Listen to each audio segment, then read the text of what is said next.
Food and football. Look, I'm an old lineman. Food and football. Food and football sounds like a pretty good combination. That's a pretty good combination no matter what position you play. Is what it is. No matter where you play, whether you play or not. Right. Food and football is a pretty good combination. Welcome here into Teal, the show. We're talking definitely about the football. Maybe we'll add a chef segment for Frank at some point. I'm ready. In the future. I'm ready. We'll get him in the kitchen or something. Some tailgate options. But we're talking about training camp tonight. And look, Frank, they're off and rolling. We're a couple of days into this thing, and things are already starting to heat up. Yeah, there's a little bit of a vibe to it, which you love. You love the fans are out there. Fans got out there early. We've said it all along, Jamal. This is a team in a season of expectations. When you have a season of expectations, everybody's excited. You get excited about the good. You worry about the bad because that's what happens when you have expectations. But it's going to be a fun year. It's going to be a fun year, and it's off to a good start. It really is. All right. Before we dive farther into all the training camp action, we got to talk about something the Jaguars are going to wear this season. Yeah. This week, the team rolled out some brand new helmets. They've never worn white helmets before. They're going to wear them out on the field this upcoming season. We got a chance to talk to some of the players. They were already excited about the throwback uniforms, but Anton Harrison and Andre Cisco both say they love the idea of wearing these white helmets and can't wait to put them on in Week 10. You guys just announced new white alternate helmets. Did you get to see those? Do you like them? I do. Look, first thing I said, them all white is going to be icy. I can't wait. I can't wait. They look nice. I like them. Brand new white helmets. They rolled them out. What do you think? Fire. I'm excited for the combo we kind of pull them out with. Okay. So I think if you got the right jersey, pants, sock combo, it's going to be one of the best helmets for sure. So you roll out the new helmets plus the throwback jerseys, same year. Drip out on the field is just on 10. Yeah, I mean, that's what it's about. It's about looking good, get some good pictures, and then playing good. It's the combo. Look good, play good. That's what it's about, yeah. Look, you love it when the players are excited about it. Andre Cisco said it looked good, play good. Frank, do you think the helmets look good? I love them. The shell white. They're shell white. They're clean.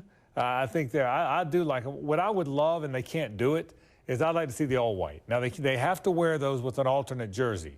Their white jersey is their regular road jersey, so they can't wear that with the alternate helmet. The black jerseys, they're alternate jerseys, so they got to wear alternates together. So white and black, I'm fine with it, but I would love to see that all white, man. White, all the way down. Boy, that's a clean, fresh look, isn't it? I think we're going to start a petition and send it to the NFL. Right. Get that all-white uniform. NFL's got some weird rules, they, don't they? They do, really especially around the helmets and the alternate helmets. There are some weird rules, but we'll start a petition and send it to them to get that all-white look, maybe next season. Yeah, but I love the helmets. I love the helmets. The helmets do look good. All right, let's talk about the regular helmets that the team's been wearing out on the field for training camp. They're a couple of days in, and through the first few days, Frank, I don't think there's much of an argument, but the defense has looked a little bit ahead of the offense. There's been quite a few interceptions, some things that are left to be desired, turnovers that are never ideal. Press Taylor said he's not pressing the panic button about these turnovers so far. Trevor Lawrence has thrown a couple interceptions, but he said you'd rather see them now than once the season starts.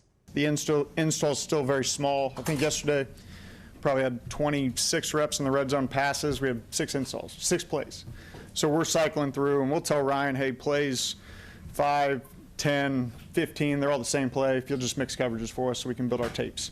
So they're doing the same thing. We're playing, they're playing. Obviously, we never want to turn the football over them. That's number one. So there's things that happen that you'll coach off, but as of right now, we're putting our install together, they're putting their install together. We're hoping that the things we're putting in today, tomorrow, throughout the entirety of camp are things that are going to help us throughout the course of the season, not necessarily to win today or win yesterday or as we go. So still building. All right, Frank, through 3 days of practice, the defense has come away with 6 interceptions over the course of a couple of different drills. Not ideal, but like Press Taylor said, not exactly any reason to panic or press that panic button at all. Yeah, it's July. I mean, you're not going to win a lot of games or lose a lot of games in July, whether you're good or bad. And let me say this, too. The defensive players are playing against the scheme they've seen in practice for 3 years.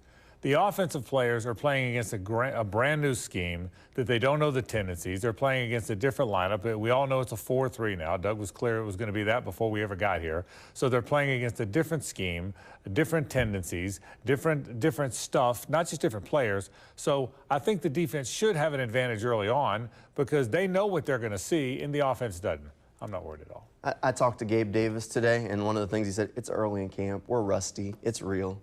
And it's going to take a little bit of time because there's some new players. Gabe and Trevor are still trying to get on that same page. He said it's over-communication is what they really need. Yeah, and it's July. I think you have to remember, it's July. You're not going to win anything or lose anything in July. Here's the best thing. Everybody's healthy. The teams, the spirits are good. They look well coached. They look like there's, you know, sometimes when you're confused, palms are up in the air, people are not, they're looking at the sideline. I don't sense much of that. It's early. You can't figure that out in July either. I know that. But I like the feel of the team so far. But it is a good sign for the defense. Now, one of the players that has been a part of this defense of Ryan Nielsen, he's new to Jacksonville. He's one of the rookies that's going to be tasked with trying to make it and earn a role on this defense is Jarian Jones. We've talked a lot about Jarian Jones over the course of the offseason since they drafted him because he's this vibrant personality. But for him, the start of training camp is kind of like that first week of school, first taste of the NFL for real now. And he said that when he lined up out on the field, he had to do a little bit of a double take because he had that rookie moment on day one of practice. It's still kind of surreal when you line up on defense and you're looking at guys like Trevor Lawrence and Travis Etienne lined up and you're like, oh, I got to go stop them now. Yeah, so like today I had a rep and like I lined up against Gabe Davis and I was like, bro, like I literally play with you in Madden, you know? So it was kind of one of those moments. And then after we did our first rep, it was like, okay, yeah, I'm supposed to be here. Yeah, so it was like one of those moments, yeah. Look, you got to love that the guy is enjoying the moment and being there, but then also says, all right, I belong here. He's fun. He's going to be, Jarian Jones is going to be a fun guy his entire time here, and he's fun. I'll tell you something about him, though. Here's my thought. They drafted him to be a nickel corner, to probably back up Darnell Savage at that nickel spot, and the expectations were Ronald Darby and Tyson Campbell start outside. That's what I think. I think they got Jarian Jones here. They saw him at OTAs and in minicamp and said, you know what? This guy can play outside and inside. So instead of just being the backup to Darnell Savage, which I think was originally the plan, I think he's going to push Ronald Darby. I really do. I think he's going to fight for a starting job outside. If he doesn't win that, he might back up all three spots. But the former Seminole is a fun guy, to your point, and he's a good football player, no question. You mentioned Ronald Darby, so he's one of the guys we're going to have to talk about when we come back from this break. Coming up, we'll talk a little bit about some of the things we've seen so far through training camp. That's straight ahead when Teal the Show comes back. Welcome back here into Teal the Show. All right, we got to work through some of the notes from the first couple of days of training camp. One of the guys you mentioned right before break, Ronald Darby, he is fighting Jarian Jones for that starting job, but Darby's come out firing. I think we're kind of maybe starting to forget why they brought him in, but through 3 days of practice, Ronald Darby's already come up with 2 interceptions. That's a pretty good clip so far. He's a veteran guy, Jamal, that knows how to play. One thing they did when they brought in Mitch Morse and Eric Armstead and Ronald Darby and Darnell Savage, who isn't quite as old as some of those guys. The other guys are in their 30s. They brought in guys who know how to play. This was a very good football team, but as the season wore on, it developed a youth to it, didn't it? I don't care if you're a bank or an insurance company.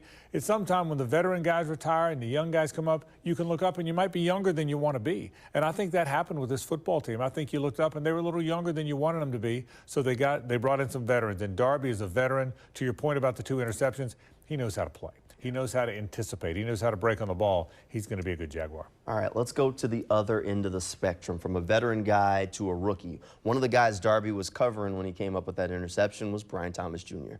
Brian Thomas Jr. has, well, looked like a rookie through the early parts of training camp, but I think that's to be expected because in reality, he is a rookie. You want these guys to come in and play like all pros without giving them an opportunity to make those rookie mistakes. The game looks fast for him right now because he's a rookie. Ryan Thomas Jr. is going to be a good player. I don't think anybody doubts that. They're as excited about him now as they were when they got him. But look, when you're a rookie, particularly in passing situations, for pitchers and catchers and defenders, when you're throwing it and catching it and defending, that game moves fast. The ball gets on you faster. The defensive player gets there faster. The game looks a little fast for Brian Thomas Jr. right now, which is to be expected with a rookie. I don't worry about that at all. I think he's going to be fine, but he'll catch up. But right now you can see that's a rookie. I mean, how long it takes to prepare your hands, how you come out of breaks. It's a way faster game at this level, and he's finding that out. Have there been any other players that have caught your attention through the first couple of days? I think Tank Bigsby's looked good. Yeah. I think the backup running back, I think more than anybody else. I think Brenton Strange looks like he's a smoother player. Both those guys have jumped off the page for me a little bit. Young guys that aren't quite as young as they were. I think they love what Tyler Lacey's going to bring. So I think, look at last year's draft picks, and they've had that full season, and it was a tough year last year, particularly at the end. Those guys kind of jumped off the page for me. It's early. Look, we've only seen a handful of practices. But so far, guys drafted last year that have that year under their belt, Parker Washington, that draft class that didn't show up all that much other than Anton Harrison, looks like it's going to show up for me this year. I got one name I want to throw at you, Caleb Johnson. He looks like he's getting an opportunity to fight for that linebacker job. More opportunity at linebacker than he's got in the past couple of years here in Jacksonville. Well, think about it, Jamal. The linebacker is not a deep position. It's a very good position, but after Aluakin and Lloyd and Chad Muma, all three have played a lot of football. There's not a lot of guys that have played. Right. So someone's got to step up and be the veteran backup. And I think Caleb's been a really good special teams player, good football player. I think he's got a chance. I think you're exactly right. All right, we've still got plenty more training camp to go. This is just the beginning, just scratching the surface of it, and we'll have you covered the entire way here on Teal the Show. Make sure you head over to newsforjacks.com. There's plenty more training camp coverage there. Frank, thanks for being here tonight. Thank you at home for tuning in. Good night, everybody, and go Jags.